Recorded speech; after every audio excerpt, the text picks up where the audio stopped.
Ahora que estamos solos, aprovecharemos para contar una pequeña anécdota, una gran anécdota en realidad, de Honorato de Balzac. Honoré de Balzac, un gran novelista francés. En el año 1821, Balzac tenía 22 años, vivía en casa de los viejos, en Villeparisis, que es un lugar ahí nomás de París, muy cerca de París, 40 kilómetros. Cuentan que andaba mal, un poco decepcionado, porque un tiempo antes había causado el escándalo de su familia anunciando que quería ser escritor, imagínense. La vieja, escritor, dice, ¿dónde vas a ir? ¿Qué sé yo? Y luego de gritos, escenas, súplicas, consiguió ir a París a probar suerte en algunos salones, ayudado por su familia. Su padre, poco convencido en realidad, había limitado esta prueba a 2 años. Le dijo, mira, si en 2 años no te convertís en un escritor célebre, chau. Estoy saludando a Espinosa que se va. Bien, y a Balzac no le fue bien. No vendió sus escritos, no entusiasmó a nadie y se volvió derrotado a Villeparisis. En la casa vecina a la de Balzac, en la casa de al lado, vivía Madame Laure de Berny, esposa del conde Gabriel de Berny. Y aquel matrimonio tenía 2 hijas jovencitas, 2 hijos más pequeños. Cuando Honoré veía salir a pasear a sus vecinos, salía él también. Y conversaban ahí en la vereda, ¿qué tal? ¿Cómo le va? ¿Qué sé yo? Un día Balzac anunció a su familia que había sido invitado a tomar el té con los de al lado. Y la vieja, la madre de Honoré, aprobó, porque los Berny podían ser una familia interesante. Calculaba la madre de Balzac que cualquiera de las hijas, cualquiera de las 2, podría ser una excelente esposa para su hijo. En la casa de los Berny, Balzac se mostró amable, conversador, expuso sus ambiciones como escritor, los distrajo contándoles cómo escribía en su piecita de París, envuelto en unos chales para no congelarse, y pronto las visitas a la casa de al lado se hicieron más frecuentes. La madre de Balzac, que se llamaba Anne-Charlotte Salambier, estaba loca de contenta porque pensaba que se venía un buen casamiento para su hijo. Pero no, porque Balzac se enamoró de la vieja, se enamoró de Laurita de Berny, la mamá de las vecinas. Y ella se enamoró de Balzac. Laure tenía 45 años. Una tarde, en un momento en el que se encontraron solos, Balzac la besó. Y se declaró. Le dijo, mire señora, ¿qué es su hija ni su hija? Le pidió que se fuera con él redondamente. Y Laure le pidió que fuera razonable. Balzac se disculpó y se fue. Se siguieron viendo, sin embargo. Él iba como profesor particular de gramática de las chicas y en los descansos las hijas salían a hacer otras cosas y como el conde nunca estaba en su casa, el marido, Balzac y Laure se amaban. Y el asunto se complicó. Balzac, para mantener aquel estado de cosas, escribía versos para la mayor de las hijas, que también se llamaba Laura, cosa que no hizo más que confundir a todos, imagínense. La madre de Balzac seguía encantada. Ya imaginaba la boda y calculaba la dote que podría aportar aquella señorita. Y a todo esto, la propia señorita veía con buenos ojos la idea de una unión con su vecino. Para ella, las presentaciones de las respectivas familias no tardarían mucho más. Detrás de toda esta pantomima, Balzac y la vieja hacían cualquier cosa. Cuando el conde viajaba por las noches y cuando la familia dormía, Balzac se deslizaba en la casa de su amante, que dejaba la puerta abierta, y luego regresaba antes del alba. Además de amarse, hablaban mucho de literatura. Laure de Berny era de familia de alcurnia, hija de músicos protegidos por los reyes, se había salvado raspando de perder la vida durante la Revolución.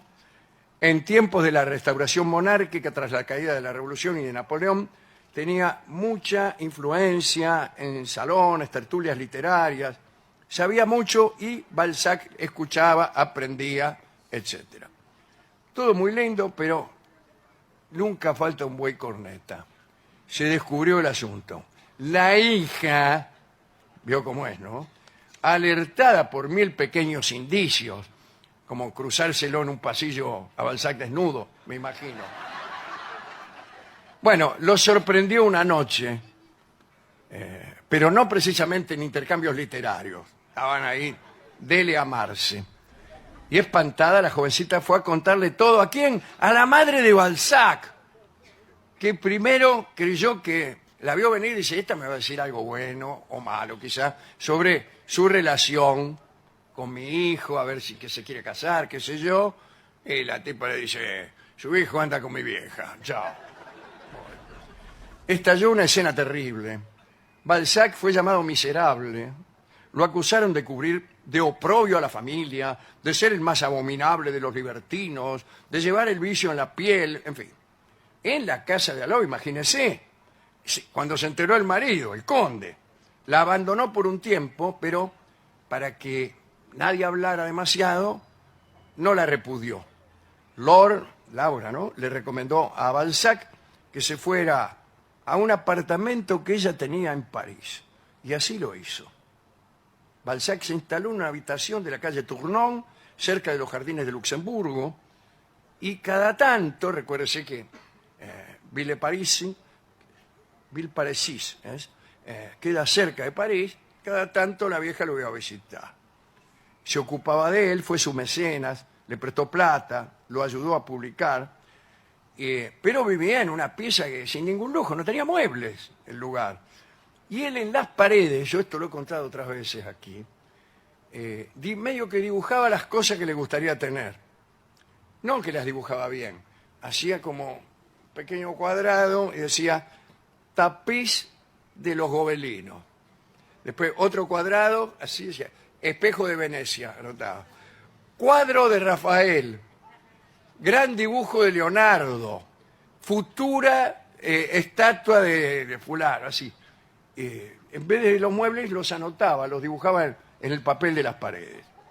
Una vez sucedió que oyó un ruido en la habitación mientras apolillaba. Se levantó y vio un ladrón que le estaba abriendo los cajones. Y le dijo, continúe nomás, dice. Yo nunca encontré dinero en esos cajones, pero a lo mejor usted tiene más suerte que yo. Era medio paisano Balzac. En 1829 Balzac terminó de escribir Los Chuanos y empezó a conectarse con los salones y cafés en donde iban Víctor Hugo. ¿Conocen a Víctor Hugo? Ah, no, me dicen aquí que no es el que conocemos nosotros. Dumas, Lamartine, Chateaubriand, todos esos tipos. Por esa época Balzac escribía por encargo bajo seudónimo, a veces incluso permitiendo que otros firmaran sus obras, que eran unas novelas malísimas. Y luego escribió La fisiología del matrimonio y armó un gran escándalo. Y la obra lo hizo conocido entre las muchachas. Había llegado a escribir acerca de las virtudes de la infidelidad femenina como un derecho a la felicidad. ¿De qué acabamos de hablar? De la infidelidad femenina considerada como un derecho a la felicidad. Cuando empezaba a hablarse de él en un viaje a Turena, conoció a la duquesa de Abrantes, una dama que había tenido su apogeo en tiempos napoleónicos y que ahora andaba en la miseria. Balzac le sugirió escribir sus memorias. La vieja Laura de Berny enloqueció cuando se enteró del proyecto. Le agarraron los celos, le agarraron. Se había acostumbrado a su amante joven y temía perderlo. Entonces, desesperada, le pidió a Balzac que terminara esa relación con la duquesa de Abrantes, y eso fue lo que sucedió. Pronto, Balzac quiso escribir una novela en la que expresara la desesperanza por el paso del tiempo que tanto atormentaba a su amante Laura. Y empezó con La piel de Zapa. Ustedes conocen, ¿no?, la novela. Aquí, en la Argentina, fue filmada memorablemente por Hugo del Carril. Es un tipo, Rafael, ¿no?, que pierde en el juego toda la guita. Cuando se iba a tirar al río, encuentra un viejo que lo lleva a una tienda rara y que le regala o le vende una piel de onagro. El onagro era un animal legendario. Entonces, esa piel que era mágica cumplía los deseos que una formulaba. Pero cada deseo que cumplía se achicaba la piel, y el tema era que cuando la piel desapareciera, el tipo se iba a morir. Y entonces, ahí viene la cosa, ¿no? Al principio el tipo se complace en que todos los deseos se le cumplan, después empieza a ver que el cumplimiento de todos nuestros deseos quizá no es lo que deseamos, y trata de desear poco y comprende que no se puede no desear. Es imposible estar sin desear. Bueno, termina que muere Hugo del Carril.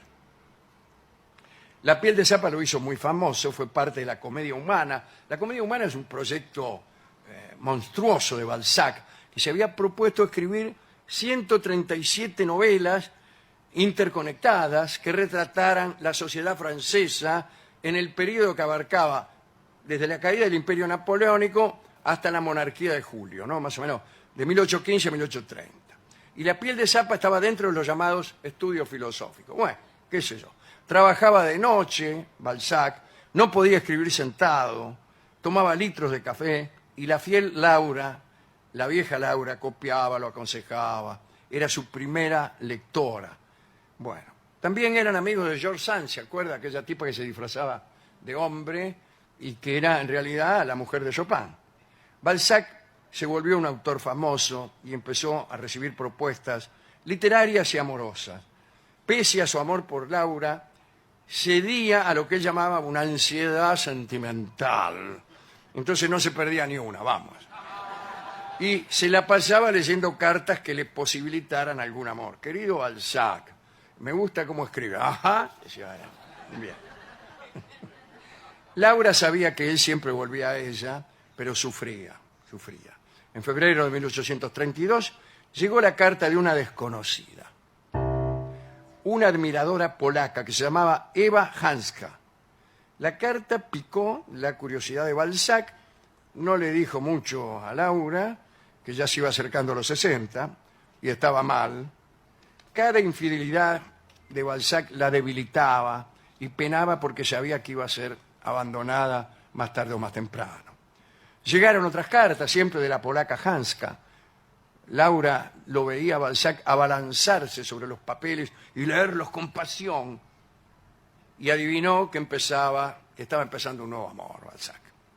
Y Honoré de Balzac no pudo disimular y se fue.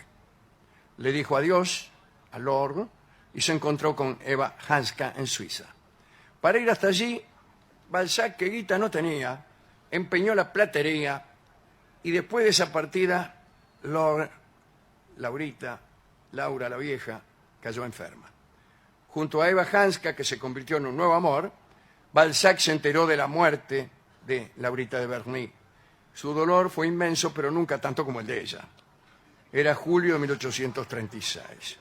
Balzac se enamoró de Ewa, ella era muy hermosa, y el camino junto a la Hanska fue intenso, pero esa es otra historia. Enamorarse de la madre de la propia novia es siempre un asunto enojoso. Casi nadie está de acuerdo con esas clases de parejas que reciben, todo tipo de críticas de parte de parientes, maestros, párrocos, psicoanalistas. Desde luego, las peores reconvenciones provienen de los damnificados, o sea, la propia novia y el padre de nuestra novia, es decir, el marido de nuestro amante. Bueno, hay que ocultar esos amores, hay que ocultar. Así que nuestro consejo para los jóvenes que se hallaren en esa situación es: tienes que ocultar tu amor.